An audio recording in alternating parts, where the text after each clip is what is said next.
Sorry, little one. 覚悟してろよ。行くぜ。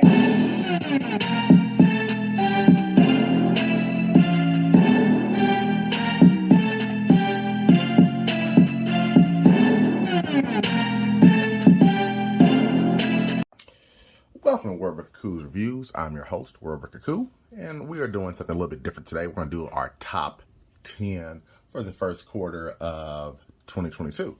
Although I'm a little bit late on that, but who gives a damn? Because we're going to do it any damn way. Now, first and foremost, this is a runner-up.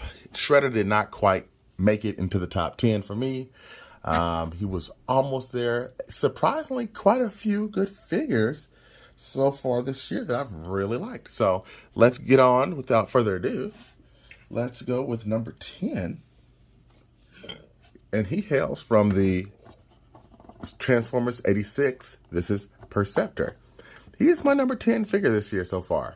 If you see my review, you've seen that he's surpassed the old Tides Return Perceptor that is keeping my desk now. This is it. This is the guy that you want to be, your kid's father. So, yeah, he's definitely my number 10 so far this year. So pick him up if you can still.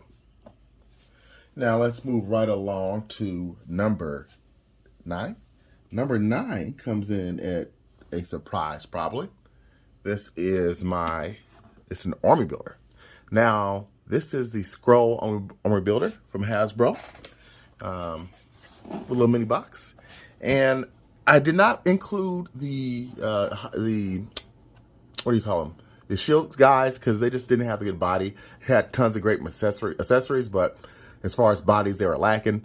You see here, Skull is not lacking. He comes with 2 great guns, great head sculpt, and a good body to be on. Can we get a Marvel Legends 92 Jim Lee Cyclops that's on a Sunfire or the new Buck and stop putting him on Bucky Cap? God, I'm tired of that. But rant over. Number 9. At number 8, we have the Iron Spidey, and I can see him going up easily throughout this year because he is a damn good figure. I love the shine on him. He is not messing around. He did not come to play. Great figure. He's just fun. He's fun. I just like the fact that you have deco that's not painted on, and you can appreciate because you can feel it. Even the suit itself, it's not smooth. It's tempoed. It has like this little print and sculpt on it. I love this guy.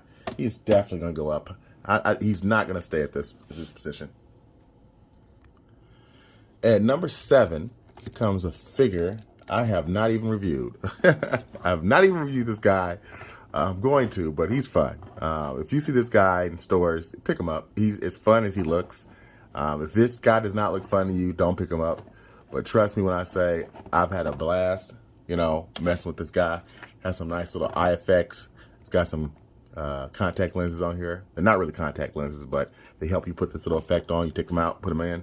It's nice. So, number 7, Eye Guy from the Mighty Morphin's Power Rangers line. At number 6, we have Walmart exclusive Doctor Strange.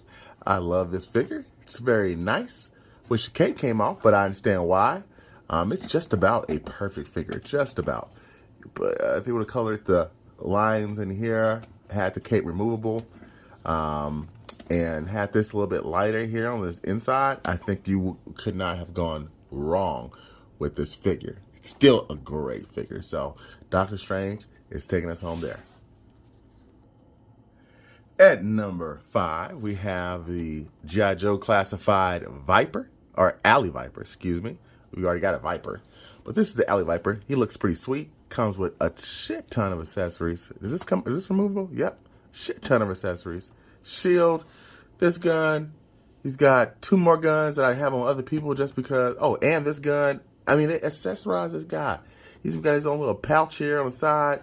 I wish they would have colored this blue or added some type of color to it, but all in all, this is a great looking figure. I love all the little accessories with them.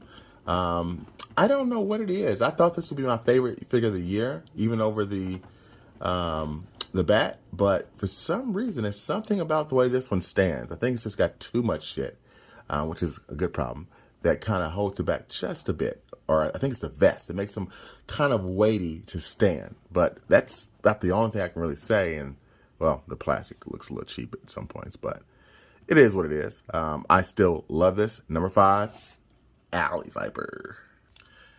At number 4, we have the gorgeous, what's this guy's name? Oh, yeah, not Perceptor. Sound Blaster. Can't even think. I had the Tights Return version and took it back to Toys R Us so fast, it's not even funny. That was years ago when I first started collecting. He was too tall. Too tall, and just something was wrong and off about him. This guy nails it, okay? Even comes with an extra figure that I don't believe the other one came with. I think it came like some basic generic like little tape, but it sucked. So this guy is nice. He is a smidgen too tall because he's taller than Soundwave by quite a bit, but he makes up for it with just the alt mode and the robot mode being perfect. I cannot think of anything better that they could have done for this price range. Look, there's not even really gaps except for the arms here in this figure at all. So yeah, number what's this number again? 4? Yeah, number 4, Sound Blaster. At number 3, we have the glorious Spider-Man on the new buck, the symbiote Spider-Man. He is looking good. Looking good. So very happy to have this scope. My last Spider-Man just sucked. The joints were really hard to move. This one is a little gummy sometimes, but I still can get his arms up about that much, which is a little bit disappointing. I figured he'd go a little higher, but he doesn't really go up much higher than that. So that's problematic. Ugh. Can we get a Spider-Man that can have a little more articulation? But with that said, everything else on this guy is perfect. I love it. It's, not quite pinless, or not pinless at all. It's not pinless, but it really blends in well. Only thing it really misses is having it pinless and then adding the dot there. Still baffles me they actually made a Spider-Man that was not pinless at this point. But the head sculpt looks great. He can fit the other old head sculpt on there if you like that one better, but I think this one's just perfectly fine. It looks good. I'm wondering if they're going to add some cell shading to this eventually, kind of like the Venom we had from the animated series. But this is, without a doubt, my number 3. Oh, and my number 2 is Demona and Bronx. So I cheated and added both of them in there because I got them pretty close at the same time. Demona would be number 1 for sure if it wasn't for 2 things. 1, she cannot look up to save her life. Look at that. That's as high as her head will go with these damn wings on. That is so frustrating. So frustrating. And her wings, they tap out.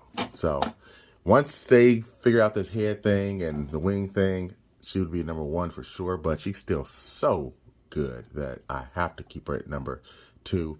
Bronx is perfect. He's flawless. This guy is better than I could have ever hoped or expected for the Gargoyle dog. Let's do the last one. Last but not least, we have the classified Bat.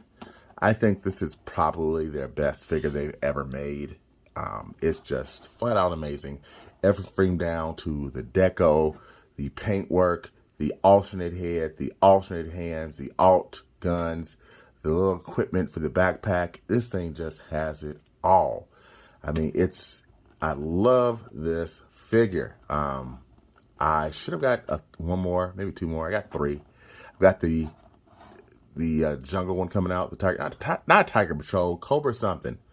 I've got that one coming out, regardless. So this thing is a must-have for any collector. If you don't have it, please, if it's still available in Big Bag, go get it, hunt it down. It is worth every penny because Classified just kills it.